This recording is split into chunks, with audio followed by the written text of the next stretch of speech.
दोस्तों, मेरा नाम हर्षवर्धन है। लोग मुझे हर्ष भी बुलाते हैं। मैं राजस्थान के एक छोटे से शहर ब्यावर का रहने वाला हूँ। मेरी उम्र कोई 50 के आसपास होगी और जिंदगी के लगभग 30 साल मैंने इन ट्रकों के पहियों के साथ ही गुजार दिए हैं। ये सड़कें, ये हाईवे, ये सुनसान रातें, यही मेरी दुनिया है। मैंने इन सड़कों पर हजारों किलोमीटर नापे हैं, अच्छे बुरे हर तरह के अनुभव देखे हैं। लेकिन आज जो कहानी मैं आपको सुनाने जा रहा हूँ वो मेरे किसी मामूली सफर का किस्सा नहीं है, बल्कि वो मेरी जिंदगी की वो सबसे भयानक और काली रात है जब मेरा सामना किसी इंसान या जानवर से नहीं, बल्कि एक ऐसी शैतानी ताकत से हुआ था जिसे लोग डायन कहते हैं। एक खून की प्यासी डायन। आप लोग शायद सोच रहे होंगे कि मैं भी बाकी ड्राइवरों की तरह कोई सुनी सुनाई मनगढ़ंत कहानी सुना रहा हूं। मैं आपकी जगह होता तो मैं भी यही सोचता, क्योंकि मैं खुद इन चीजों पर कभी यकीन नहीं करता था। मेरे लिए भूत प्रेत, डायन चुड़ैल, ये सब बस कहानियों की बातें थीं या फिर लोगों के मन का वहम। मैं एक पढ़ा लिखा आज के जमाने का आदमी हूं और मुझे लगता था कि दुनिया में हर चीज का एक वैज्ञानिक कारण होता है। लेकिन उस एक रात ने मेरे सारे विज्ञान, सारे लॉजिक को मेरे ही सामने तोड़ मरोड़ कर फेंक दिया। उस रात ने मुझे ये यकीन दिलाया कि इस दुनिया में हमारी समझ के परे अंधेरे के कुछ ऐसे भी राज हैं जिनका कोई जवाब नहीं है। ये बात आज से कोई 5-6 साल पुरानी होगी। उन दिनों मेरे घर में पैसों की थोड़ी तंगी चल रही थी। मेरी बड़ी बेटी की शादी तय हो गई थी और मैं चाहता था कि उसकी शादी में कोई कमी न रह जाए। मैं दिन रात मेहनत कर रहा था, लंबे लंबे चक्कर लगा रहा था ताकि कुछ ज्यादा पैसे जोड़ सकूं।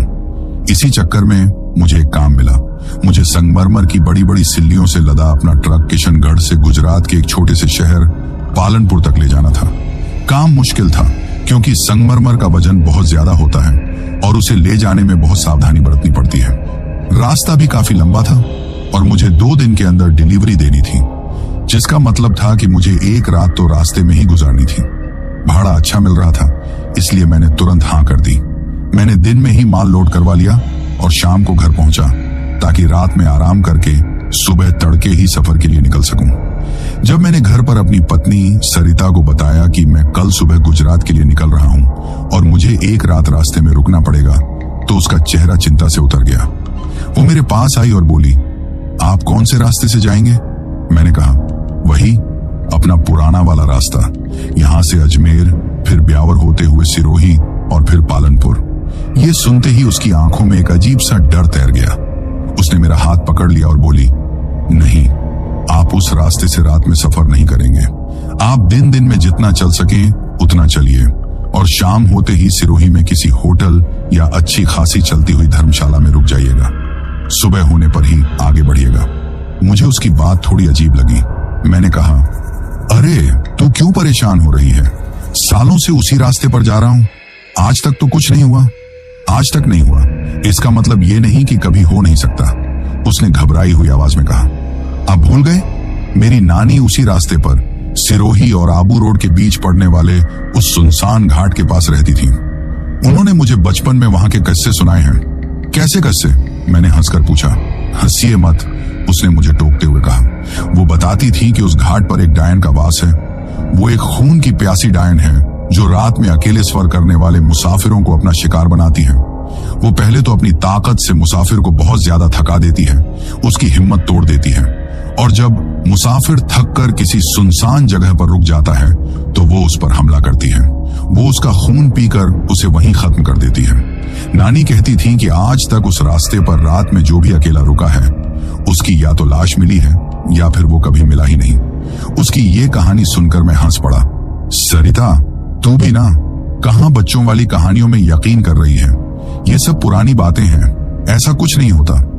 आप यकीन नहीं करते पर मैं करती हूँ। वो जिद पर अड़ गई। मैं आपको अकेले उस रास्ते पर रात में नहीं जाने दूंगी। मैंने उसे बहुत समझाया। अरे मुझे डिलीवरी टाइम पर देनी है, अगर मैं रात में रुक गया तो लेट हो जाऊंगा। तू फिक्र मत कर, मैं किसी सुनसान जगह पर नहीं रुकूंगा। जरूरत पड़ी तो ट्रक के अंदर ही सो जाऊंगा, दरवाजा बंद करके। वो मेरी जिद के आगे चुप तो हो गई, लेकिन मैं जानता था कि वो अंदर से बहुत डरी हुई है। रात को जब मैं सोने लगा तो वो मेरे पास एक छोटी सी पोटली लेकर आई। उस पोटली में थोड़ा सा खड़ा नमक और राई के काले दाने थे। उसने वो पोटली मेरे हाथ में देते हुए कहा, ये रख लीजिए। मेरी माँ कहती हैं कि नमक और राई बुरी शक्तियों को पास नहीं आने देते। इसे अपनी जेब में रखिएगा और अपने से दूर मत कीजिएगा। और भगवान के लिए, अगर आपको रास्ते में बहुत ज्यादा थकान महसूस हो या नींद आए तो उसे अपनी मामूली थकान मत समझिएगा। रुक जाइएगा, लेकिन किसी महफूज जगह पर। मैंने उसका मन रखने के लिए वो पोटली ले ली और उसे अपनी शर्ट की जेब में रख लिया। मुझे अब भी ये सब एक मजाक लग रहा था, एक वहम लग रहा था। अगली सुबह मैं तड़के 4 बजे ही अपने सफर के लिए निकल पड़ा। सरिता मुझे दरवाजे तक छोड़ने आई। उसकी आंखों में अब भी वही डर था। मैंने उसे तसल्ली दी, चिंता मत कर, मैं परसों शाम तक वापस आ जाऊंगा। और मैं अपने ट्रक में बैठकर अपनी मंजिल की तरफ चल दिया। पूरा दिन सफर बहुत अच्छा कटा। मौसम भी बढ़िया था और ट्रक भी सही चल रहा था। मैंने अजमेर पार किया, अपना शहर ब्यावर पार किया और शाम होते होते मैं पाली तक पहुंच गया था। मैंने सोचा कि रात का खाना यहीं किसी अच्छे ढाबे पर खा लेता हूं और फिर नॉन स्टॉप गाड़ी चलाकर सुबह तक पालनपुर पहुंच जाऊंगा। मैंने एक चलते फिरते ढाबे पर ट्रक रोका, खाना खाया और फिर से अपने सफर पर निकल पड़ा। रात के करीब 10 बजे होंगे जब मैंने सिरोही का बॉर्डर पार किया। अब वो रास्ता शुरू होने वाला था जिसके बारे में सरिता ने मुझे चेतावनी दी थी। वो घाट वाला वीरान रास्ता। जैसे जैसे मैं आगे बढ़ रहा था, सड़क सुनसान होती जा रही थी। ट्रैफिक अब लगभग खत्म हो चुका था। दूर दूर तक अंधेरा और पहाड़ियों की परछाइयां थीं। चांद भी उस रात बादलों में छिपा हुआ था, जिससे अंधेरा और भी ज्यादा गहरा लग रहा था। मैं अपनी ही धुन में गाड़ी चला रहा था कि तभी मुझे अपने शरीर में कुछ अजीब सा महसूस होने लगा। मुझे एक अजीब सी, बहुत ही गहरी थकान महसूस होने लगी। ऐसी थकान जो दिन भर गाड़ी चलाने से नहीं होती। ऐसा लग रहा था जैसे मेरे शरीर की सारी ताकत किसी ने निचोड़ ली हो। मेरी आंखें भारी होने लगी थीं, जैसे मैं हफ्तों से सोया ना हूं। मेरे हाथ स्टीयरिंग व्हील पर कांपने लगे थे। मुझे सरिता की बात याद आई। अगर आपको रास्ते में बहुत ज्यादा थकान महसूस हो तो उसे अपनी मामूली थकान मत समझिएगा। एक पल के लिए मेरे दिल में खौफ पैदा हुआ, लेकिन मेरे अंदर के तार्किक दिमाग ने कहा, अरे हर्ष, दिन भर से गाड़ी चला रहा है, थकना तो लाजमी है, इसमें डरने वाली क्या बात है।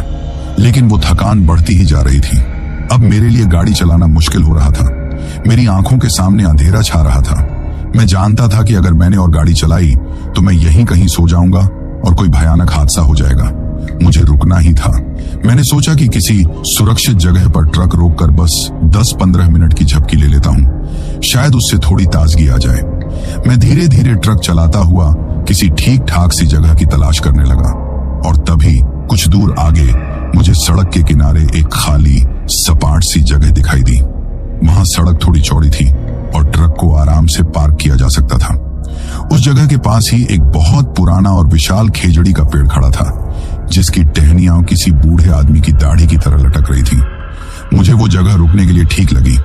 मैंने ट्रक को सड़क से उतारकर उस पेड़ से थोड़ी दूरी पर खड़ा कर दिया। मैंने ट्रक का इंजन बंद किया, केबिन की लाइट बंद की और फिर मैंने अपनी सीट को थोड़ा पीछे किया ताकि मैं आराम से लेट सकूं। मैंने दरवाजों को अच्छी तरह से अंदर से लॉक कर लिया, शीशे भी पूरी तरह से बंद कर लिए। अब मैं अपने ट्रक के उस लोहे के केबिन में पूरी तरह से महफूज था, या शायद मुझे ऐसा लग रहा था। थकान इतनी ज्यादा थी कि सीट पर लेटते ही मेरी आंखें बंद होने लगी। मैं एक गहरी नींद में जाने ही वाला था। तभी टक, मेरे ड्राइवर साइड वाली खिड़की के शीशे पर किसी ने एक उंगली से खटखटाया था। आवाज बहुत तेज नहीं थी, बस एक हल्की सी दस्तक थी, लेकिन उस गहरे सन्नाटे में वो आवाज मेरे कानों में किसी धमाके की तरह लगी। मैंने एक झटके में अपनी आंखें खोली और खिड़की की तरफ देखा। बाहर कोई नहीं था, बस अंधेरा था और वो बूढ़ा खेजड़ी का पेड़ था। मैंने सोचा जरूर मेरा वहम होगा, मैं नींद में था, शायद कोई सपना देखा होगा। यही सोचकर मैंने अपनी आंखें फिर से बंद कर ली। दोस्तों, जैसा कि मैंने आपको बताया, मेरी ड्राइवर साइड वाली खिड़की पर हुई उसे एक हल्की सी दस्तक ने मेरी नींद को पूरी तरह से उड़ा दिया था। मैंने आंखें खोलकर बाहर झांका था, पर वहां कोई नहीं था। मैंने खुद को यह यकीन दिलाने की पूरी कोशिश की कि यह बस मेरे थके हुए दिमाग का एक वहम था। शायद नींद में मैंने कोई सपना देखा होगा। मैं अपनी सीट पर वापस लेट गया और आंखें बंद करके सोने की कोशिश करने लगा। लेकिन दोस्तों, अब नींद कहां आने वाली थी। मेरा दिमाग पूरी तरह से जाग चुका था और मेरे कान बाहर की हर छोटी से छोटी आहट को सुनने की कोशिश कर रहे थे। वो गहरा सन्नाटा, जो कुछ देर पहले तक मुझे नींद की तरफ खींच रहा था, अब मुझे किसी अनजाने खतरे का एहसास दिला रहा था। मैंने अपनी घड़ी देखी। रात के करीब 2 बज रहे थे। मैंने सोचा बस 1 घंटा और, 3 बजे के बाद मैं यहां से निकल जाऊंगा। तब तक इंजन भी ठंडा हो जाएगा। मैं आंखें बंद किए लेटा ही हुआ था कि तभी टक टक। इस बार वो आवाज पहले से ज्यादा साफ और जानबूझकर की गई लग रही थी। 2 बार बिल्कुल मेरे कान के पास वाली खिड़की पर किसी ने अपनी उंगली से दस्तक दी थी। मैं एक झटके में उठकर बैठ गया। मेरे दिल की धड़कन किसी रेलवे इंजन की तरह भागने लगी। इस बार यह वहम नहीं हो सकता था। मैंने अपनी सांस रोक ली और खिड़की से बाहर देखने लगा। बाहर पूनम के चांद की धुंधली रोशनी में मुझे वो खेजड़ी का बूढ़ा पेड़ और खाली सड़क के सिवा कुछ भी दिखाई नहीं दे रहा था। कोई इंसान, कोई जानवर, कुछ भी नहीं था। तो फिर ये दस्तक कौन दे रहा था? मेरे दिमाग में तरह तरह के ख्याल आने लगे। क्या कोई बच्चा मजाक कर रहा है? पर यहां इस वीरान जगह पर बच्चा कहां से आएगा? क्या कोई चोर है जो ये देखना चाहता है कि ड्राइवर जागा हुआ है या सो रहा है? ये ख्याल मुझे थोड़ा तार्किक लगा। मैंने सोचा कि अगर मैं लाइट जला दूंगा या कोई आवाज करूंगा तो वो भाग जाएगा। मैंने हिम्मत जुटाई और केबिन की लाइट का स्विच दबा दिया। पीले रंग की रोशनी से पूरा केबिन भर गया। मैंने खिड़की के पास जाकर अपनी आंखों को शीशे से सटाकर बाहर चारों तरफ देखने की कोशिश की। मैंने ट्रक के नीचे की तरफ भी देखा, आगे पीछे हर तरफ, लेकिन वहां कोई नहीं था। दूर दूर तक इंसान का कोई नामो निशान नहीं था। अब मेरा डर और भी ज्यादा बढ़ गया। अगर कोई चोर होता तो लाइट जलते ही भाग जाता या कहीं छिप जाता, लेकिन वहां तो कोई था ही नहीं। तो क्या सरिता की कही हुई बातें सच थीं? क्या ये सच में कोई? मैंने इन ख्यालों को अपने दिमाग से झटकने की कोशिश की। मैंने खुद को कोसा, दारा तू भी औरतों की तरह डरने लगा। जरूर हवा से पेड़ की कोई छोटी सी टहनी शीशे से टकराई होगी।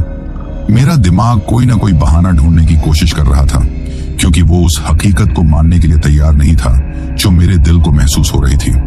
मैंने केबिन की लाइट बंद नहीं की। मुझे उस अंधेरे में अब डर लग रहा था। मैं बस सीट पर बैठा रहा, इस इंतजार में कि कब सुबह हो और मैं यहां से निकलूं। मैं खामोशी में बैठा बाहर ही देख रहा था कि तभी मुझे एक और आवाज सुनाई देने लगी। यह आवाज किसी दस्तक की नहीं थी, ये किसी के रोने की आवाज थी। एक औरत के सिसक सिसक कर रोने की बहुत ही धीमी और दर्द भरी आवाज। वो आवाज उस खेजड़ी के पेड़ की तरफ से आ रही थी। आवाज में इतना दर्द और बेबसी थी कि उसे सुनकर किसी का भी दिल पसीज जाए। मुझे ऐसा लगा जैसे कोई औरत बहुत बड़ी मुसीबत में है और वो मदद के लिए रो रही है। एक पल के लिए मेरे अंदर का इंसान जागा। मैंने सोचा मुझे जाकर देखना चाहिए, क्या पता सच में किसी को मेरी मदद की जरूरत हो। मैं दरवाजा खोलने के लिए आगे बढ़ा भी, लेकिन तभी मेरे दिमाग में सरिता का चेहरा और उसकी चेतावनी कौंध गई। उसने कहा था वो मनमोहक रूप धरकर इंसानों को अपने जाल में फंसाते हैं। मेरे बढ़ते हुए हाथ वहीं रुक गए। मैं वापस अपनी सीट पर बैठ गया। मेरा दिल और दिमाग आपस में लड़ रहे थे। दिल कह रहा था जाकर देख, शायद कोई सच में परेशान हो। तू एक इंसान है, किसी को मुसीबत में देखकर मुंह नहीं मोड़ सकता। लेकिन दिमाग कह रहा था मत जा दारा, ये एक जाल है। इतनी रात को इस वीरान जगह पर एक अकेली औरत का रोना कोई मामूली बात नहीं है। अपनी पत्नी की बात याद कर, अपनी जान खतरे में मत डाल। मैं इसी कशमकश में फंसा हुआ था। बाहर से उस औरत के रोने की आवाज लगातार आ रही थी। कभी कभी वो रोते रोते चुप हो जाती और फिर से सिसकने लगती। उसकी हर सिसकी मेरे दिल पर किसी चाबुक की तरह पड़ रही थी। मुझसे रहा नहीं गया। मैंने सोचा कि मैं नीचे नहीं उतरूंगा, पर कम से कम उससे पूछ तो सकता हूं कि क्या हुआ।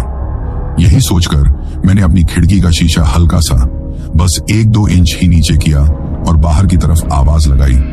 कौन है वहां? क्या हुआ? आप रो क्यों रही हैं? मेरी आवाज सुनते ही उसका रोना एक पल में बंद हो गया। चारों तरफ फिर से वही भयानक सन्नाटा छा गया। हेलो, कोई है? मैंने फिर से पूछा। कोई जवाब नहीं आया।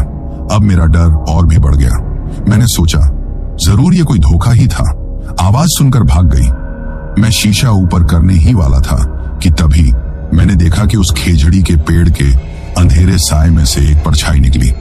वो एक बहुत ही बूढ़ी औरत की परछाई थी।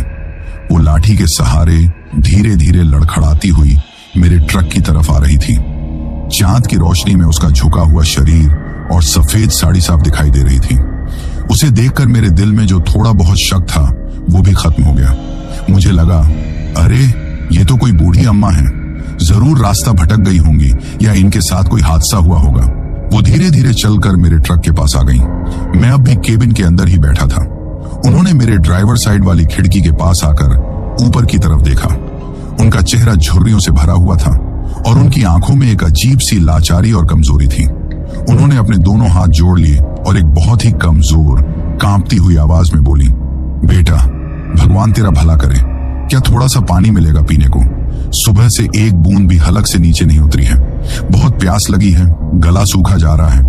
उनकी हालत देखकर और उनकी बात सुनकर मेरा दिल पूरी तरह से पिघल गया।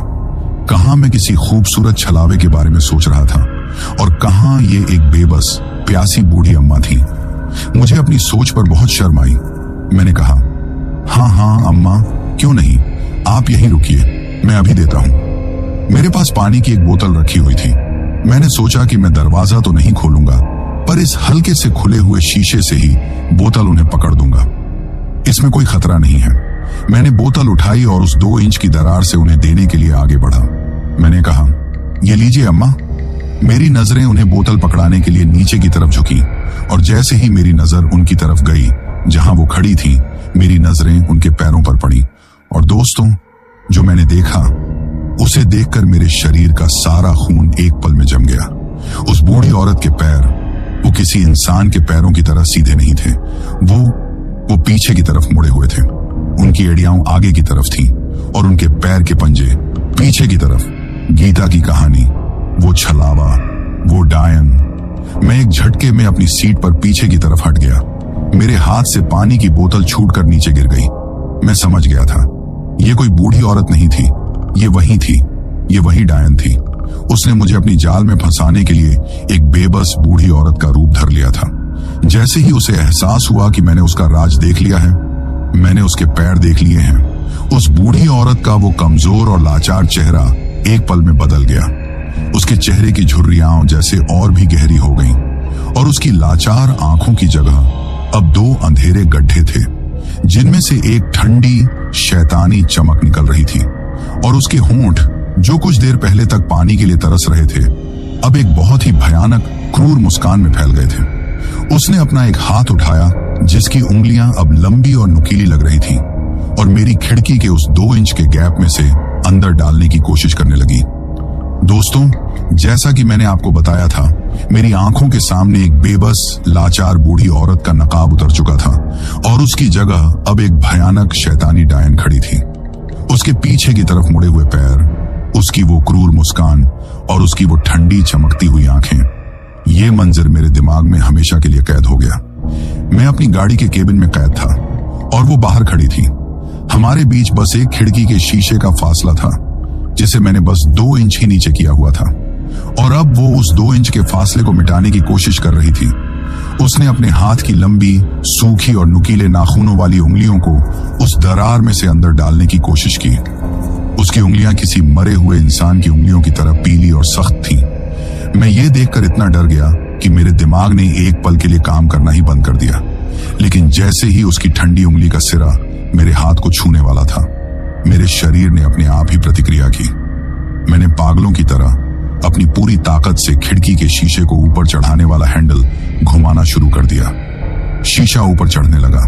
उसकी उंगलियां शीशे और दरवाजे के फ्रेम के बीच में फंस गईं। इस बार जो चीख निकली वो किसी औरत की नहीं, बल्कि किसी घायल जंगली जानवर की दर्द और गुस्से से भरी हुई चीख थी।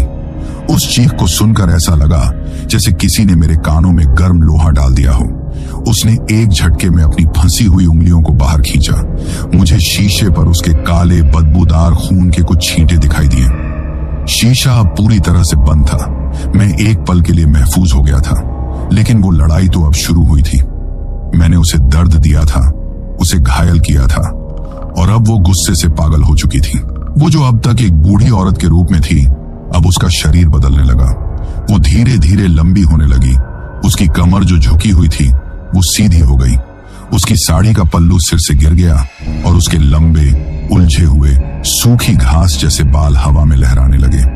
चांद की उस धुंधली रोशनी में मैंने देखा कि उसका चेहरा पूरी तरह से विकृत हो चुका था। वो एक भयानक शैतानी रूप में मेरे सामने खड़ी थी। आज तू नहीं बचेगा ड्राइवर, वो एक ऐसी आवाज में गुर्राई जो किसी गहरे कुएं के अंदर से आ रही हो। तूने मुझे छुआ है, अब तुझे अपनी जान देकर इसकी कीमत चुकानी होगी। इतना कहकर उसने मेरे ट्रक पर हमला करना शुरू कर दिया। वो मेरे ट्रक के चारों तरफ किसी तूफान की तरह घूमने लगी और जोर जोर से ट्रक की बॉडी पर अपने हाथ पैर पटकने लगी। मेरा पूरा ट्रक ऐसे हिल रहा था जैसे कोई भूकंप आ गया हो।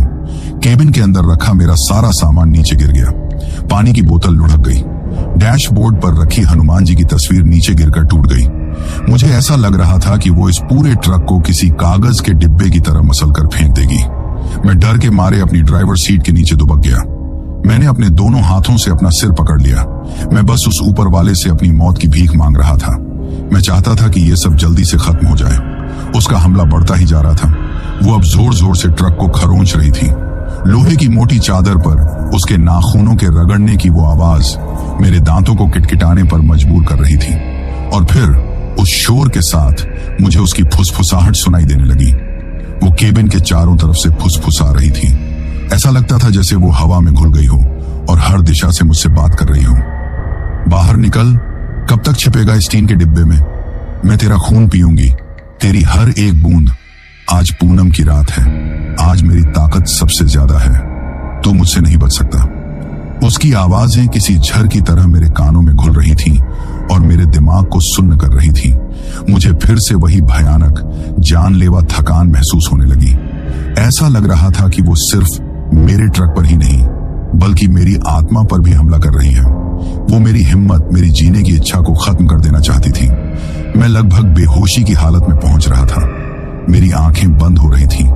मुझे लगा बस अब सब खत्म। तभी बाहर से वो पीटने और खरोंचने की आवाजें अचानक बंद हो गईं। चारों तरफ एक बार फिर वही भयानक सन्नाटा पसर गया। मैं कुछ देर तक उसी तरह दुबका रहा। जब काफी देर तक कोई आवाज नहीं आई तो मैंने हिम्मत करके धीरे धीरे अपनी नजरें ऊपर उठाईं और सामने वाले शीशे से बाहर देखने की कोशिश की। बाहर कोई नहीं था, वो जा चुकी थी। मैंने एक कांपती हुई राहत की सांस ली। मुझे लगा शायद वो थक कर या हार मानकर चली गई। मैं सीट पर वापस सीधा होकर बैठा। मेरा पूरा शरीर दर्द कर रहा था और पसीने से भीग चुका था। मैंने सोचा अब मुझे एक पल भी यहाँ नहीं रुकना चाहिए, मुझे तुरंत यहाँ से निकलना होगा। मैंने ट्रक को स्टार्ट करने के लिए चाबी में हाथ लगाया ही था कि तभी मैंने सामने कुछ ऐसा देखा जिसे देखकर मेरी बची खुची जान भी निकल गई। सामने वाली सड़क पर जहां कुछ देर पहले तक अंधेरा था, अब वहां मुझे अपनी पत्नी गीता और मेरी छोटी सी बेटी खड़ी हुई दिखाई दी। वो दोनों रो रही थी और हाथ उठाकर मुझे अपनी तरफ बुला रही थी। आप यहाँ क्या कर रहे हैं? घर चलिए ना। मेरी बेटी की रोती हुई आवाज मेरे कानों में पड़ी। मैंने कहा था ना मत जाइए, देखिए आप कितनी मुसीबत में हैं, बाहर आइए, हम आपको घर ले जाएंगे, गीता रोते हुए कह रही थी। मैं उन्हें देखकर हैरान रह गया। वो दोनों यहाँ कैसे आ सकती हैं? ये नामुमकिन है। मैं जानता था, दिल के किसी कोने में मैं जानता था कि ये वो दोनों नहीं हैं। ये भी उसी डायन का कोई नया और भी ज्यादा खतरनाक छलावा है। वो मेरे दिल की सबसे कमजोर नस को दबा रही थी। वो मेरे परिवार का रूप धरकर मुझे ट्रक से बाहर बुला रही थी। लेकिन दोस्तों, एक बाप और एक पति का दिल बहुत कमजोर होता है। उन्हें उस हालत में रोता हुआ देखकर एक पल के लिए मैं सच और धोखे का फर्क भूल गया। मेरे मन में आया कि दौड़कर जाऊं और उन्हें अपने गले से लगा लूं। मैं दरवाजा खोलने के लिए आगे बढ़ा। मेरा हाथ दरवाजे के हैंडल पर था। बाहर मेरी बेटी और पत्नी मुझे बुला रही थी। आ जाइए, बाहर आ जाइए। मैं दरवाजा खोलने ही वाला था कि तभी मेरी नजर मेरी शर्ट की जेब पर पड़ी। वहां सरिता की दी हुई वो छोटी सी पोटली रखी हुई थी जिसमें नमक और राई के दाने थे। उस पोटली को देखते ही मुझे सरिता का असली चेहरा, उसकी वो सच्ची चिंता और उसकी वो चेतावनी याद आ गई। मेरे दिमाग पर छाया हुआ वो भावनात्मक पर्दा एक झटके में हट गया। मैं समझ गया, ये मेरी गीता और मेरी बेटी नहीं है, ये वही शैतान है। जैसे ही मेरे मन में ये ख्याल आया, बाहर खड़ी मेरी पत्नी और बेटी का चेहरा बदलने लगा।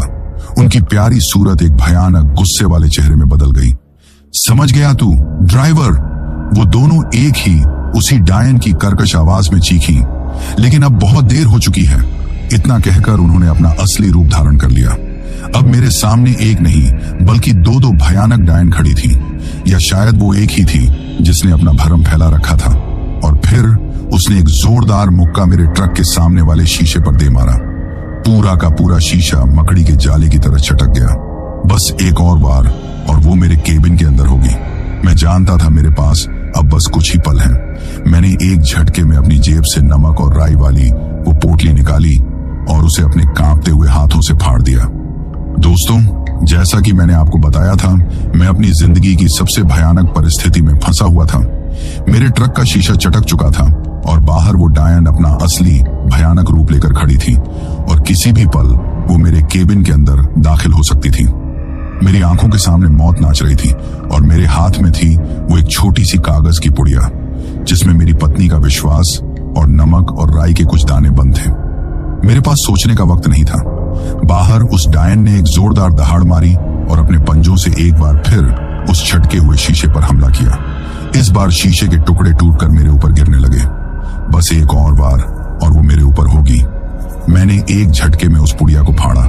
नमक और राई के दाने मेरी कांपती हुई हथेली पर आ गिरे। मुझे सरिता की बताई हुई पुरानी कहानियां याद आ रही थी। वो कहती थी कि राई के दाने बुरी नजर को भटका देते हैं और नमक की रेखा को कोई भी अपवित्र शक्ति लांघ नहीं सकती। ये बातें उस वक्त मुझे मजाक लगी थी, लेकिन अब यही मेरी जिंदगी की आखिरी उम्मीद थी। मैंने एक गहरी सांस ली और जय बजरंग बली का नाम लेकर अपनी हथेली में मौजूद राई के दानों को पूरी ताकत से उस टूटे हुए शीशे के गैप में से सीधा उस डायन के चेहरे की तरफ फेंक दिया। जैसे ही वो छोटे छोटे दाने हवा में बिखरे और उसके चेहरे के पास पहुंचे, एक अजीब सी घटना हुई। वो जो मुझ पर हमला करने के लिए आगे बढ़ रही थी, वो एक पल के लिए ठिठक गई। वो दर्द से चीखी नहीं, बल्कि हैरानी और घबराहट में पीछे हटी।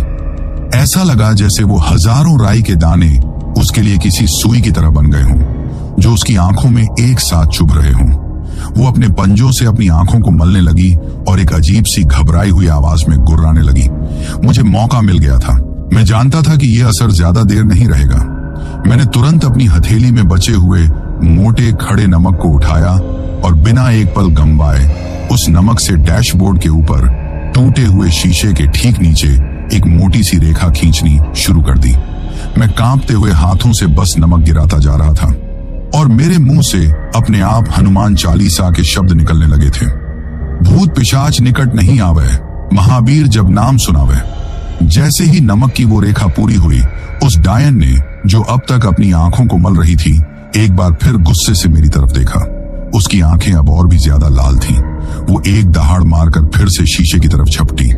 उसने अपना पंजा टूटे हुए शीशे के अंदर डाला, मुझे पकड़ने के लिए। लेकिन इस बार जैसे ही उसके नाखूनों ने डैशबोर्ड पर बनी उस नमक की रेखा को छुआ, एक चमत्कार हुआ। एक तेज चिंगारी निकली, जैसे बिजली का कोई तार टूटकर गिर गया हो, और उस डायन ने एक ऐसी दर्दनाक चीख मारी कि जैसे उसे किसी ने आग की छड़ से छू दिया हो। उसने एक झटके में अपना हाथ पीछे खींच लिया। उसके हाथ से काला धुआं निकल रहा था और जली हुई चमड़ी की एक तेज बदबू पूरे केबिन में फैल गई। वो नमक की रेखा, उस छोटी सी नमक की रेखा ने उसे रोक दिया था। वो उसे पार नहीं कर पा रही थी। मैं अपनी आंखों पर यकीन नहीं कर पा रहा था।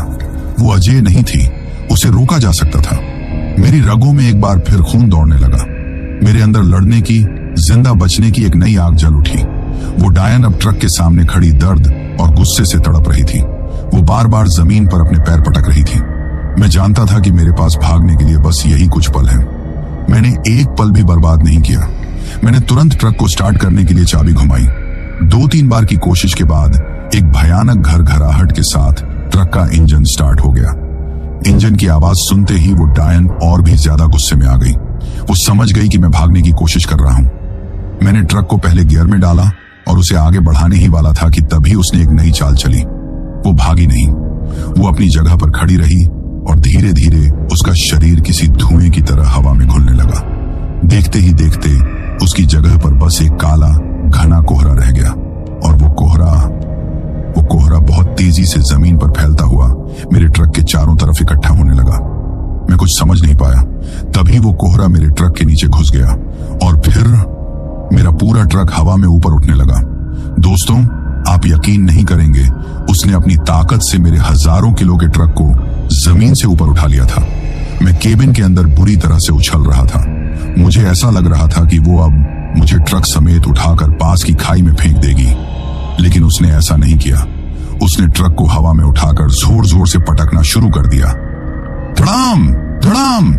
हर झटके के साथ मुझे ऐसा लग रहा था कि मेरे शरीर की सारी हड्डियां टूट जाएंगी।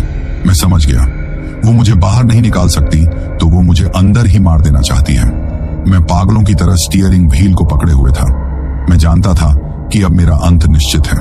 तभी न जाने कैसे मेरा पैर एक्सेलरेटर पर दब गया। ट्रक हवा में ही था, लेकिन उसके पहिए बहुत तेजी से घूमने लगे। शायद यही होना लिखा था। जैसे ही मेरे घूमते हुए पहियों ने जमीन को छुआ, ट्रक एक जोरदार झटके के साथ आगे की तरफ भागा। उस डायन का कंट्रोल एक पल के लिए टूटा। मेरा ट्रक अब वापस जमीन पर था। मैंने एक पल भी नहीं सोचा। मैंने एक्सेलरेटर से पैर नहीं हटाया। मेरा ट्रक अपने फटे हुए टायर पर, अपनी टूटी हुई हेडलाइट के साथ और छटके हुए शीशे के साथ उस वीरान सड़क पर एक घायल जानवर की तरह दौड़ने लगा। मैंने रियर व्यू मिरर में देखा, वो काला कोहरा फिर से इकट्ठा होकर उस डायन का रूप ले रहा था।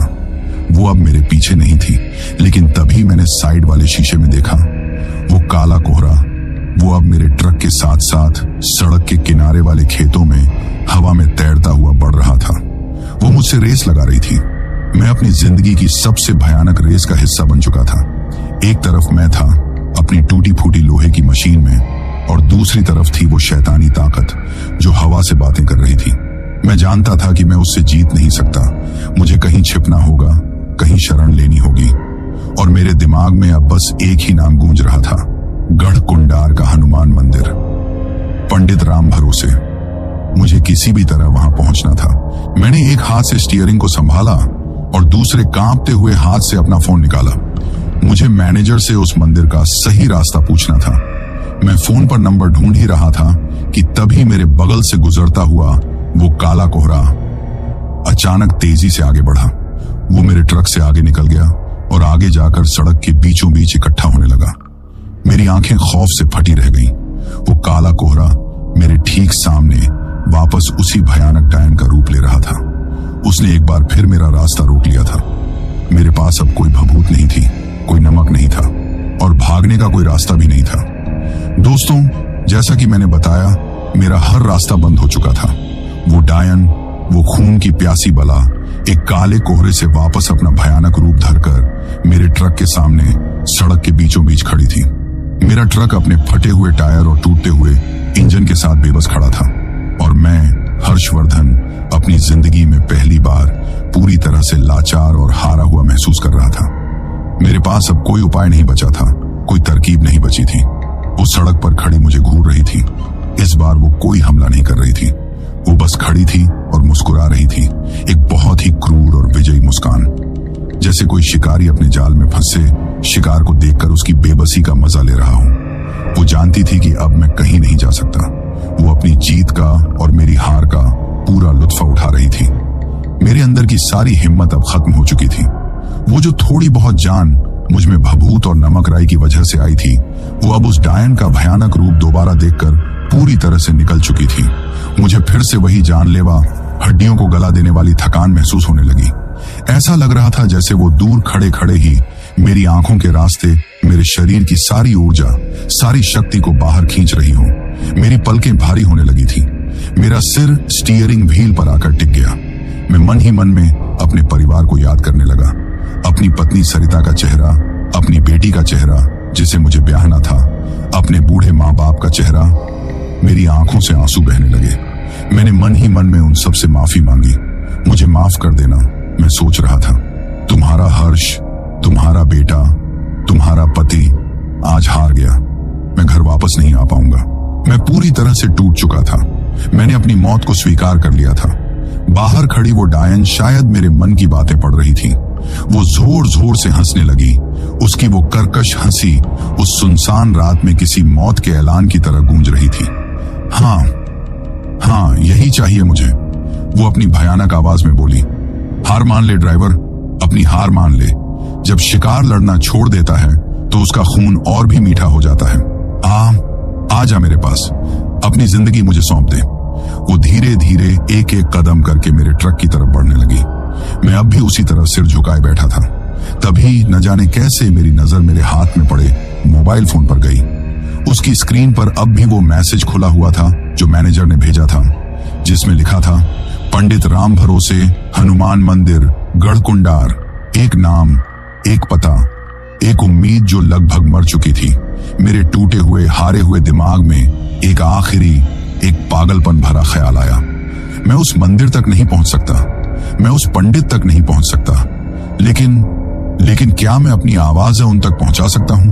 क्या वो पंडित, अगर वो सच में पहुंचा हुआ है, तो क्या वो फोन पर मेरी मदद कर सकता है? ये एक बहुत ही मूर्खतापूर्ण और बचकाना ख्याल था। भला कोई फोन पर किसी चुड़ैल से कैसे बचा सकता है? लेकिन दोस्तों, जब इंसान मरने वाला होता है तो वो डूबते हुए तिनके का सहारा भी ले लेता है। मेरे लिए वो एक फोन नंबर ही वो तिनका था। बाहर वो डायन अब मेरे ट्रक के बिल्कुल पास पहुंच चुकी थी। मैंने अपने कांपते हुए बेजान हाथों से उस नंबर को डायल किया। मेरी उंगलियां ठीक से काम नहीं कर रही थीं। 2 बार गलत नंबर लगा। वो डायन अब ट्रक के दरवाजे के पास खड़ी अंदर झांक रही थी और हंस रही थी। किसको बुला रहा है ड्राइवर? अपनी मौत को। मैंने उसकी बात को अनसुना किया और तीसरी बार में नंबर सही लगा दिया। फोन में घंटी जाने लगी। Train train. हर घंटी मेरे लिए एक सांस की तरह थी। मुझे नहीं पता था कि इतनी रात को कोई फोन उठाएगा भी या नहीं। 1, 2, 3 घंटी बजी और फिर फोन उठ गया। जय सिया राम। कौन बोल रहा है मिस पेहर? दूसरी तरफ से एक बहुत ही शांत, गंभीर और बूढ़ी आवाज आई। उस आवाज में न कोई हैरानी थी, न कोई घबराहट। बाबा जी। मेरे मुंह से बस इतना ही निकला। मैं रो रहा था। बाबा जी, बचाइए मुझे। मैं हर्षवर्धन, एक ड्राइवर। वो मेरे ट्रक के बाहर खड़ी है। वो मुझे मार डालेगी बाबा जी। मैं एक बच्चे की तरह बिलख रहा था। शांत हो जाओ बेटा, शांत हो जाओ। उस आवाज में एक अजीब सी शक्ति थी जिसने मेरे बढ़ते हुए खौफ पर जैसे एक लगाम लगा दी। मैं जानता हूं तुम कौन हो और तुम किस मुसीबत में हो। जब कोई भक्त सच्चे दिल से मदद के लिए पुकारता है तो उसकी आवाज पत्थरों को चीर कर भी हम तक पहुंच जाती है। बाहर खड़ी वो डायन जैसे ही उसने फोन से आती उस पंडित की आवाज को सुना, वो गुस्से से दहाड़ उठी। वो समझ गई कि मैं किसी से मदद मांग रहा हूं। वो जोर जोर से दरवाजे को पीटने लगी। किससे बात कर रहा है कमीने? कोई नहीं बचाएगा आज तुझे, कोई नहीं। वो चीख रही थी। बाबा जी, वो दरवाजा तोड़ देगी। मैं फोन पर चीखा। वो कुछ नहीं कर पाएगी बेटा, पंडित जी ने कहा। बस जैसा मैं कहता हूं वैसा करो। अपनी हिम्मत को इकट्ठा करो। ये लड़ाई तुम्हारी है और तुम्हें ही लड़नी होगी। मुझे बताओ, तुम्हारी पत्नी ने तुम्हें कुछ दिया था अपने साथ रखने के लिए? मुझे याद आया। हाँ बाबा जी, उसने एक छोटी सी हनुमान चालीसा की किताब दी थी। वो मेरी जेब में है। बस। पंडित जी की आवाज में एक संतोष का भाव आया। तो फिर डर कैसा बेटा? जिसके पास स्वयं संकट मोचन हनुमान का रक्षा कवच हो, उसे कोई डायन या पिशाच छू भी नहीं सकता। अब मेरी बात ध्यान से सुनो। वो दरवाजा पीट रही है, उसे पीटने दो। तुम बस अपनी जेब से वो हनुमान चालीसा निकालो। मैंने कांपते हुए हाथों से अपनी शर्ट की जेब में हाथ डाला और उस लाल कपड़े में लिपटी छोटी सी किताब को बाहर निकाला। अब उसे खोलो बेटा, पंडित जी ने कहा, और जोर जोर से पूरे विश्वास और पूरी श्रद्धा के साथ उसका पाठ करना शुरू कर दो। एक शब्द भी रुकना नहीं चाहिए।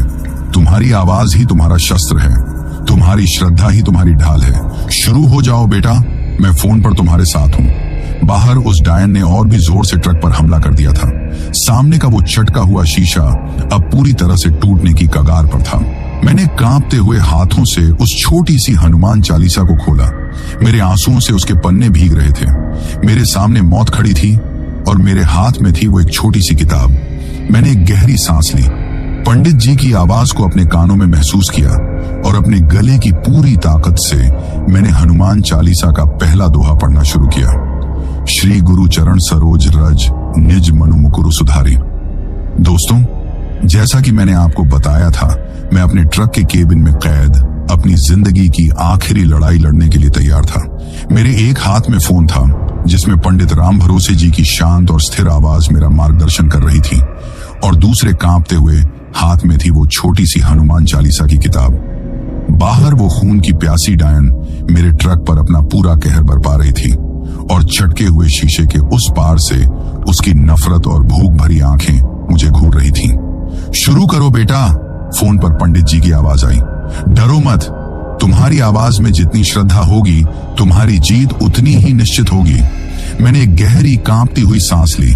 मेरे सामने मौत खड़ी थी और मेरे मुंह से शब्द नहीं निकल रहे थे, लेकिन पंडित जी की आवाज और अपनी जेब में रखा अपनी पत्नी के विश्वास का एहसास, इन दोनों ने मुझे एक आखिरी हिम्मत दी। मैंने उस छोटी सी किताब के पन्ने खोले और मेरे आंसुओं से धुंधलाए हुए अक्षरों को पढ़ने की कोशिश करते हुए मैंने अपनी पूरी ताकत से पाठ शुरू किया। श्री गुरु चरण सरोज रज निज मनु मुकुरु सुधारी बरनऊ रघुबर बिमल जसु जो दायकु फलचारी। मेरी आवाज बहुत ही धीमी और कांपती हुई निकली। ऐसा लगा जैसे शब्द मेरे गले में ही फंस कर रह गए हों। बाहर खड़ी उस डायन ने जैसे ही मेरे मुंह से वो पवित्र शब्द सुने, वो और भी ज्यादा गुस्से में आ गई। वो एक भयानक अट्टहास के साथ हंसी। हाँ हाँ हाँ, इस कागज के टुकड़े से मुझे डराएगा ड्राइवर, इससे कुछ नहीं होगा, आज तुझे कोई नहीं बचा सकता। उसने और भी जोर से ट्रक के दरवाजे पर लातें मारनी शुरू कर दी। धड़ाम धड़ाम की आवाजों से मेरा पूरा ट्रक कांप रहा था। आवाज में दम लाओ बेटा, फोन से पंडित जी की आवाज आई। वो तुम्हें डराने की कोशिश कर रही है, उसकी बातों पर ध्यान मत दो, बस पाठ करते रहो। मैंने हिम्मत जुटाई। मैंने अपनी आंखें बंद की और बजरंग बली के विशाल रूप को अपने मन में लाने की कोशिश की, और फिर मैंने अगली चौपाई पढ़ी। इस बार थोड़ी और ऊंची आवाज में। बुद्धिहीन तनु जानिके सुमिरौम पवन कुमार बल बुद्धि विद्या देहु मोहिन हरहु कलेस बिकार। जैसे ही ये चौपाई मेरे मुंह से निकली, केबिन के अंदर एक अजीब सी घटना हुई। वो जो सड़े हुए मांस और गंदगी की भयानक बदबू अब तक पूरे केबिन में फैली हुई थी, वो एक पल के लिए हल्की सी कम हुई और मुझे ऐसा लगा जैसे किसी ने अगरबत्ती जला दी हो। एक बहुत ही धीमी पवित्र सी सुगंध का एहसास हुआ। बाहर खड़ी डायन को भी शायद ये महसूस हुआ। उसकी हंसी बंद हो गई। उसने गुर्राते हुए कहा, ये क्या है? मैंने पाठ जारी रखा। मेरी आवाज अब और भी बुलंद होती जा रही थी। जय हनुमान ज्ञान गुण सागर, जय कपीस तिहु लोक उजागर, रामदूत अतुलित बलधामा, अंजनी पुत्र पवन सुत नामा। मैं जैसे जैसे पढ़ता जा रहा था, मेरे अंदर का डर धीरे धीरे कम हो रहा था और उसकी जगह एक अजीब सी अनदेखी ऊर्जा भरती जा रही थी। मेरा कांपता हुआ शरीर अब स्थिर हो रहा था। बाहर वो डायन अब गुस्से से बौखला गई थी। उसने ट्रक पर लातें मारना बंद कर दिया। अब उसने एक नई और भी ज्यादा खतरनाक चाल चली।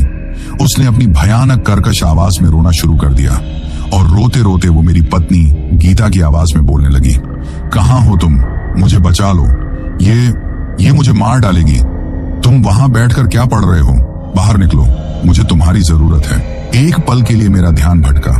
मेरे दिल में एक जोरदार चोट लगी। क्या सच में गीता किसी मुसीबत में है? मैंने पाठ रोककर उसकी तरफ देखने की कोशिश की। नहीं बेटा, रुकना नहीं। फोन से पंडित जी की आवाज किसी बिजली की तरह मेरे कानों में पड़ी। ये छलावा है, वो तुम्हें भटका रही है। अगर तुम रुके तो वो जीत जाएगी। आंखें बंद कर लो और बस पाठ पर ध्यान दो। तुम्हारी पत्नी घर पर बिल्कुल सुरक्षित है। पंडित जी की आवाज ने मुझे वापस होश में ला दिया। मैं समझ गया, वो मेरी सबसे कमजोर नस पर हमला कर रही थी। मैंने अपनी आंखें कसकर बंद कर ली और पहले से भी ज्यादा जोर से पूरे विश्वास के साथ पाठ करने लगा। महावीर विक्रम बजरंगी, कुंती निवार सुमति के संगी, कंचन बरण विराज सुबेसा, कानन कुंडल कुंचित केसा।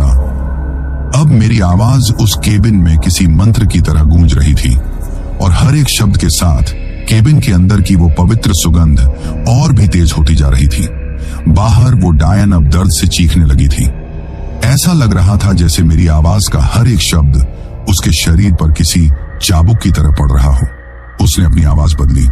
अब वो मेरी छोटी बेटी की आवाज में रो रही थी, पापा पापा मुझे बचा लो, मुझे डर लग रहा है। लेकिन इस बार मैं उसके जाल में नहीं फंसा। मैं जानता था कि ये उसी का खेल है। मैं अपनी आंखें बंद किए आंसू बहाते हुए बस पाठ करता रहा। विद्यावान गुणी अति चातुर, राम काज करिबे को आतुर। मैं पाठ करता जा रहा था और बाहर उसका शोर, उसकी चीखें और भी भयानक होती जा रही थी। उसने फिर से ट्रक को हिलाना शुरू कर दिया, इस बार और भी जोर से। सामने का छटका हुआ शीशा पूरी तरह से टूटकर नीचे गिर गया। ठंडी हवा का एक झोंका सीधा मेरे चेहरे पर लगा। अब मेरे और उसके बीच कोई शीशा भी नहीं था। उसने टूटे हुए शीशे के गैप से अपना भयानक चेहरा अंदर डालने की कोशिश की। लेकिन जैसे ही उसके चेहरे ने केबिन की दहलीज को पार करना चाहा, वो एक अदृश्य दीवार से टकराकर पीछे हट गई। ऐसा लगा जैसे हनुमान चालीसा के शब्दों ने मेरे केबिन के चारों ओर एक अनदेखा सुरक्षा कवच बना दिया हो। भूत पिशाच निकट नहीं आवे, महावीर जब नाम सुनावे। मैंने ये चौपाई अपनी पूरी आत्मा की ताकत से चीख कर पढ़ी, और जैसे ही ये शब्द मेरे मुंह से निकले, उस डायन ने एक ऐसी दर्दनाक चीख मारी कि जैसे उसकी आत्मा ही जल गई हो। वो कई कदम पीछे हट गई। उसका शरीर अब कांप रहा था। नासय रोग हरे सब पीरा, जपत निरंतर हनुमत बीरा। मैं पढ़ता रहा। मेरी आंखों से आंसू बह रहे थे, लेकिन मेरी आवाज में अब डर नहीं, बल्कि एक अजीब सी शक्ति थी। बाहर खड़ी उस डायन का भयानक शरीर अब अस्थिर होने लगा था। वो कभी अपने असली रूप में दिखती तो कभी एक काले धुएं में बदल जाती। ऐसा लग रहा था कि वो अपनी ताकत खो रही है। मेरी प्रार्थना की शक्ति उस पर भारी पड़ रही थी। संकट ते हनुमान छुड़ावे, मन क्रम वचन ध्यान जो लावे। मैंने पाठ जारी रखा। मैं अब आखिरी चौपाइयों पर पहुंच रहा था। बाहर उस डायन ने अपनी आखिरी कोशिश की। उसने अपनी बची खुची सारी ताकत को इकट्ठा किया और एक भयानक दहाड़ मारकर एक काली आंधी की तरह मेरे ट्रक की तरफ झपटी। वो उस अनदेखे सुरक्षा कवच को तोड़ ढालने वाली थी। मैं भी अपनी पूरी लय में था। मैंने अपनी आंखें खोली और सीधा उसकी आंखों में आंखें डालकर मैंने हनुमान चालीसा की आखिरी पंक्तियां पढ़ी। पवन तनय संकट हरण मंगल मूर्ति रूप, राम लखन सीता सहित हृदय बसहु सुरभूप। और दोस्तों, जैसे ही मैंने हृदय बसहु सुरभूप के शब्द खत्म किए, वो जो मुझ पर हमला करने के लिए आ रही थी, वो बीच रास्ते में ही रुक गई। उसके पूरे शरीर में अंदर से एक तेज सुनहरा प्रकाश जलने लगा। वो दर्द से चीख नहीं रही थी, वो हैरानी से अपने जलते हुए हाथों को देख रही थी। वो पवित्र शब्द उसके अपवित्र शरीर को अंदर से भस्म कर रहे थे। उसने एक आखिरी बार मेरी तरफ देखा। उसकी आंखों में अब नफरत या गुस्सा नहीं, बल्कि एक अजीब सा डर और शायद मुक्ति का एक एहसास था। और फिर एक तेज रोशनी के धमाके के साथ वो अपने ही अंदर जलकर राख हो गई। उसकी आखिरी चीख उस वीरान रात में गूंजी और फिर सब कुछ शांत हो गया। दोस्तों, जैसा कि मैंने बताया, हनुमान चालीसा की आखिरी पंक्तियों के साथ ही वो भयानक डायन एक सुनहरी दिव्य आग में जलकर राख हो गई थी। उसकी आखिरी दर्दनाक चीख उस वीरान रात की खामोशी में गूंजकर हमेशा के लिए शांत हो गई। और फिर सब कुछ खामोश हो गया। एक गहरा, एक संपूर्ण सन्नाटा। बाहर हवा का चलना बंद हो गया था। झींगुरों की आवाजें आनी बंद हो गई थी। ऐसा लग रहा था जैसे पूरी कायनात ने अपनी सांस रोक ली हो। मेरे ट्रक के केबिन के अंदर जो कुछ देर पहले तक एक जंग का मैदान बना हुआ था, अब वहां बस मेरी हांफती हुई सांसों और मेरे दिल की धड़कनों की आवाज थी। मेरे हाथ में अब भी वो छोटी सी हनुमान चालीसा की किताब थी और दूसरे हाथ में फोन, जिससे अब भी पंडित जी की लाइन जुड़ी हुई थी। बेटा हर्षवर्धन, क्या तुम ठीक हो? फोन से पंडित जी की शांत आवाज आई। मैं कुछ बोल नहीं पाया। मेरे गले से आवाज ही नहीं निकल रही थी। मेरे मुंह से बस एक दबी हुई सिसकी निकली। मैं रो रहा था, लेकिन ये आंसू डर के नहीं, बल्कि उस भयानक तनाव के खत्म होने के बाद के थे। ये जिंदा बच जाने की राहत के आंसू थे। मैं समझ रहा हूं बेटा, पंडित जी ने कहा, जैसे वो मेरी हालत को देख सकते हो। रो लो, आज रोना जरूरी है। तुमने आज मौत को बहुत करीब से देखा है। तुमने अंधकार पर अपनी आस्था की शक्ति से विजय पाई है। मां काली और संकट मोचन हनुमान ने तुम्हारी रक्षा की है। मैंने कांपते हुए कहा, बाबा जी, वो कहां गई? क्या वो सच में खत्म हो गई? हाँ बेटा, उन्होंने एक गहरी सांस लेते हुए कहा। उसका अपवित्र शरीर उस पवित्र पाठ की ऊर्जा को सह नहीं पाया। तुमने उसे नहीं, बल्कि उसके अंदर बसे हुए पाप, उसकी घृणा और उसकी खून की प्यास को जलाया है। वो अब इस रास्ते पर किसी और निर्दोष मुसाफिर को अपना शिकार नहीं बनाएगी। इस घाट को आज मुक्ति मिल गई है। पंडित जी की बातों ने मेरे अंदर एक अजीब सी शांति भर दी। बाहर पूनम का चांद अब भी चमक रहा था, लेकिन अब उसकी रोशनी मुझे डरावनी नहीं, बल्कि बहुत ही शीतल और शांत लग रही थी। मेरे केबिन में फैली वो जली हुई बदबू अब खत्म हो चुकी थी और उसकी जगह अगरबत्ती और हवन की एक पवित्र धीमी धीमी सुगंध ने ले ली थी। मैंने पंडित जी का हाथ जोड़कर धन्यवाद किया। उन्होंने मुझे सलाह दी, बेटा अब तुम सुरक्षित हो, लेकिन तुम्हारा शरीर और तुम्हारा मन दोनों गहरे सदमे में हैं। गाड़ी चलाने की कोशिश मत करना, बस शांति से अपनी सीट पर बैठे रहो और प्रभु का नाम लेते रहो। कुछ ही घंटों में सुबह होने वाली है। सूरज की पहली किरण के साथ ही तुम्हारे सारे डर भी खत्म हो जाएंगे। सुबह होने पर किसी की मदद लेकर यहां से निकलना। मैंने उनकी बात मानी। उन्होंने फोन रख दिया। मैंने वो पूरी रात, या कहूं कि बची हुई रात, उसी टूटे फूटे केबिन में बैठे हुए गुजारी। मुझे एक पल के लिए भी नींद नहीं आई। मैं बस बाहर उस शांत रात को देखता रहा और उस भयानक अनुभव के बारे में सोचता रहा। हर एक घटना किसी फिल्म की तरह मेरी आंखों के सामने घूम रही थी।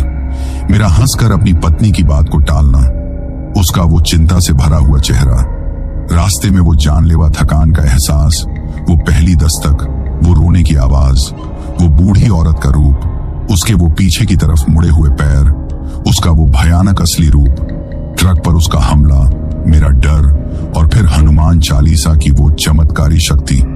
मैं सोच रहा था कि अगर आज सरिता ने मेरी जेब में वो हनुमान चालीसा न रखी होती तो मेरा क्या होता। अगर उस बूढ़े उस्ताद ने मुझे सालों पहले वो गढ़ कुंडार वाले बाबा का किस्सा न सुनाया होता तो क्या मैं कभी मदद के लिए फोन कर पाता? शायद नहीं। आज मेरी जान सिर्फ मेरी हिम्मत से नहीं, बल्कि मेरे अपनों के प्यार और उनके विश्वास की वजह से बची थी। धीरे धीरे आसमान का रंग बदलने लगा। पूरब की दिशा में एक हल्की सी लाली छा गई और फिर पहाड़ियों के पीछे से सूरज की पहली किरण ने झांका। और दोस्तों, उस सुबह के उजाले में मैंने अपनी और अपने ट्रक की हालत देखी। मेरा ट्रक किसी कबाड़ खाने से निकाले हुए ट्रक जैसा लग रहा था। सामने का शीशा पूरी तरह से गायब था। छत कई जगह से फटी हुई और पिचकी हुई थी।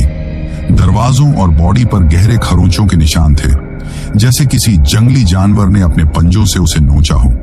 और बोनट पर, ठीक उसी जगह पर, एक काला पिघला हुआ हथेली का निशान अब भी बना हुआ था। उस डायन के अपवित्र स्पर्श का इकलौता और भयानक सबूत। मैं धीरे से दरवाजा खोलकर नीचे उतरा।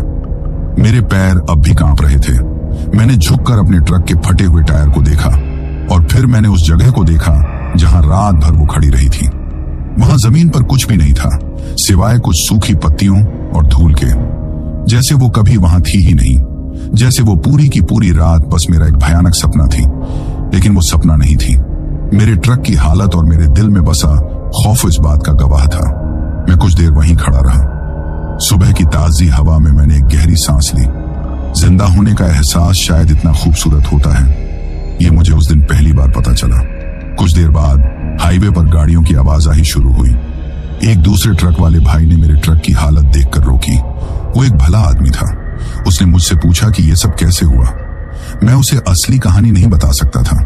मैंने बस इतना कहा कि रात में शायद नींद की झपकी आ गई थी और गाड़ी किसी पेड़ से टकरा गई। उसने मेरी बात पर यकीन कर लिया। उसने मुझे अपने ट्रक में बिठाया और पास के एक छोटे से कस्बे तक छोड़ दिया। वहां से मैंने सबसे पहले अपनी पत्नी सरिता को फोन किया। जैसे ही उसने मेरी आवाज सुनी, वो रो पड़ी। मैंने बस इतना कहा, सरिता, मैं ठीक हूं, जिंदा हूं और तुम्हारी वजह से जिंदा हूं। तुम्हारी हनुमान चालीसा ने आज मुझे बचा लिया। मैं उसे पूरी बात नहीं बता पाया, पर वो समझ गई। उसके बाद मैंने कंपनी में फोन किया और उन्हें ट्रक के एक्सीडेंट की खबर देकर नौकरी से इस्तीफा दे दिया। मैं जानता था कि मैं अब कभी उस स्टीयरिंग व्हील पर दोबारा नहीं बैठ पाऊंगा। दोस्तों, उस घटना के बाद मैं जैसे तैसे करके वापस अपने घर लौट आया। मुझे उस सदमे से बाहर निकलने में कई महीने लग गए। मैंने ट्रक चलाना हमेशा के लिए छोड़ दिया। आज मैं यहीं में ट्रांसपोर्ट नगर में एक छोटी सी दुकान चलाता हूँ। अपनी दाल रोटी आराम से चल रही है। मैंने अपनी बेटी की शादी भी कर दी और मेरे माँ बाप भी अब मेरे साथ ही रहते हैं। मैं अब एक सामान्य जिंदगी जी रहा हूँ। लेकिन वो रात, वो पूनम की रात, आज भी मेरी रातों की नींद में एक बुरे सपने की तरह लौट आती है। आज भी मुझे कभी कभी उस डायन की हंसी या उसके पायलों की आवाज सुनाई देती है। उस रात के बाद मैं बदल गया। मैं जो पहले इन बातों पर हंसता था, अब मैं हर पुरानी कहानी, हर विश्वास का सम्मान करता हूँ। वो छोटी सी हनुमान चालीसा की किताब आज भी मेरी जेब में, मेरे दिल के पास रहती है।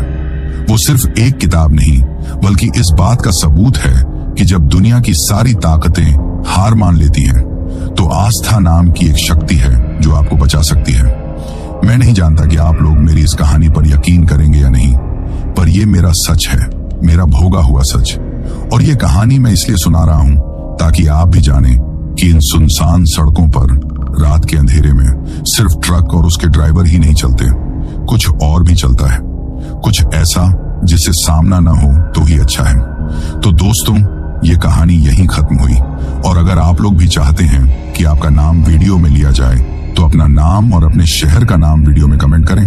अगर आपको यह कहानी पसंद आई हो तो वीडियो को लाइक और चैनल को सब्सक्राइब करें ताकि और भी डरावनी कहानियां आप तक पहुंच सकें।